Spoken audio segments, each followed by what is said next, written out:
Yeah, absolutely. So conceptually, empirical planning just means you're planning based on experience, right? The word empirical or empiricism as a theory just means the knowledge you gain comes from the experience of doing things. So the more you do stuff, the more you learn and the better adjusted your decisions become over time. That's the idea of empiricism.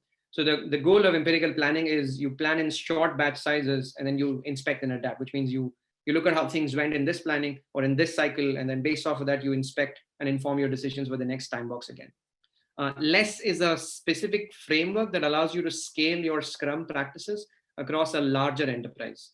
And so for those of you who are familiar with Scrum Basics, essentially in Scrum, there are three basic roles, right? You have a Scrum Master who is whose responsibility is to ensure that there is organizational clarity and technical competence for everybody who's on the Scrum team so that they're set up to do the job well, and they're the process facilitator. Then you've got the engineers or the developers who are building the increment. Then you've got the product owner who is sort of this external facing role that is the primary interface between the Scrum team and everybody in the company, whether internal or external, right? So these three Scrum roles, if you were to scale across, say, 50 teams or 100 teams, the role is transferable across the hierarchy, but the designation might be specific to a level of hierarchy, which means you can have a chief Scrum Master at the executive level, you can have a chief product owner at the executive level. But if that chief product owner and the product owner at a team level, if they're exchanging notes in the cafeteria, for example, the kind of work that they do is pretty much the same, which means they're still prioritizing the backlog. They're still making sure that the source of truth, which is the customer's voice or the requirement, there is a one-to-one mapping between that source of truth and the system of record, which is your product backlog. Right? So they're prioritizing that, they're managing that, they're setting the direction, they're making sure that they're helping with the readiness of intent.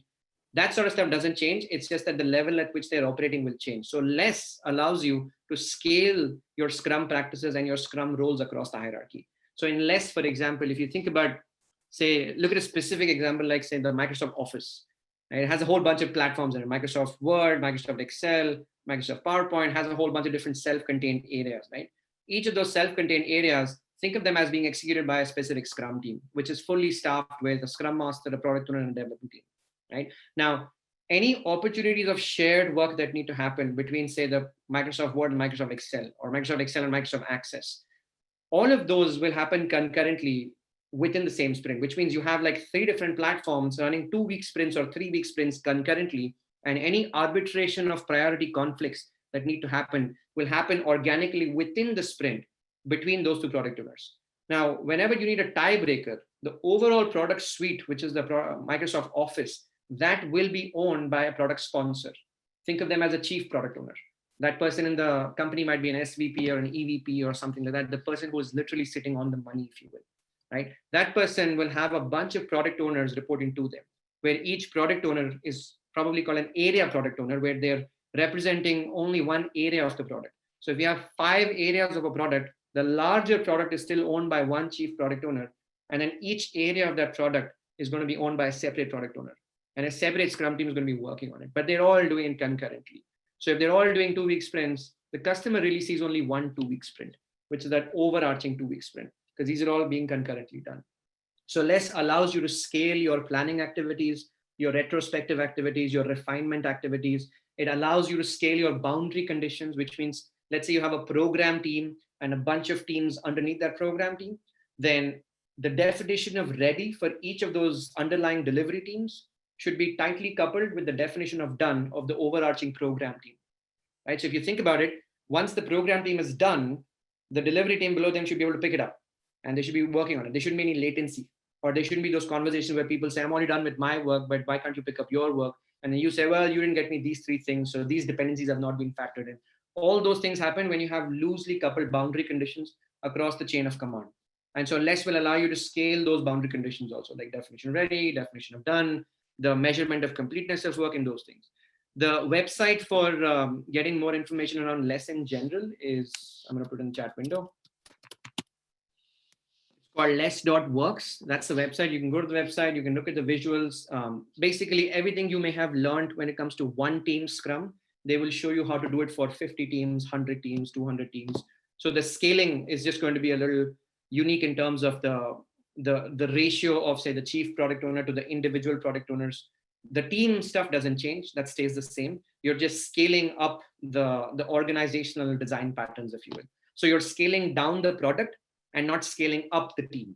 And a lot of organizations, they have this de facto understanding that if we have to scale Scrum, we have to scale the team. So they make the teams larger. Instead of scaling up the team, you want to try and scale down the product and make them self-contained areas so that you can actually show measurable, demonstrable outcomes on a regular basis. That's sort of the nutshell of what less is. It is not the same as SAFe. SAFe, for those of you who are not familiar with it, is an acronym that stands for the Scaled Agile Framework for the enterprise. It's another way of scaling Agile practices. There are a whole bunch out there, right? So there's SAFe, there's less, there's a Scrum at Scale, there is a Spotify Agile operating model, there is a Nexus operating model, there's Discipline Agile Delivery. If you go on the internet, you'll find a whole bunch. Here's the real learning objective that you want to keep in mind. Less is specifically for Scrum. So it allows you to scale Scrum. SAFe is broader, or claims to be a broader framework where it utilizes extreme programming practices, Scrum practices, Kanban practices, and allows you to put a wrapper of planning around different levels of the organization. So if you go to the Scale Agile Framework website, you will see that they have their own ways of how they scale planning, how they categorize certain classes of work across teams, and how they set up teams in terms of Scrum teams or Kanban teams, how they set the operating cadence. So they have things like a release train engineer or a value stream engineer, which are like an Uber Scrum Master or an Uber Scrum Master. So think of a release train engineer as a Scrum Master for a bunch of Scrum Masters, if you will. They have things called as a PI or program increments, which essentially is a sprint of sprints. So a bunch of sprints put together. Let's say if we have 3 teams working on 2-week sprints and they happen to work for, say, 4 to 6 sprints together to deliver something that's a coherent function that is going to be operating, and some sort of a value that is going to be holistically delivered at the end of 4 to 6 sprints, that will be called as a larger program increment. It's just called a program increment because it is an incremental version of whatever the program is continuing to create. Hence the phrase program increment, right? So it's another way of scaling Scrum or Agile practices.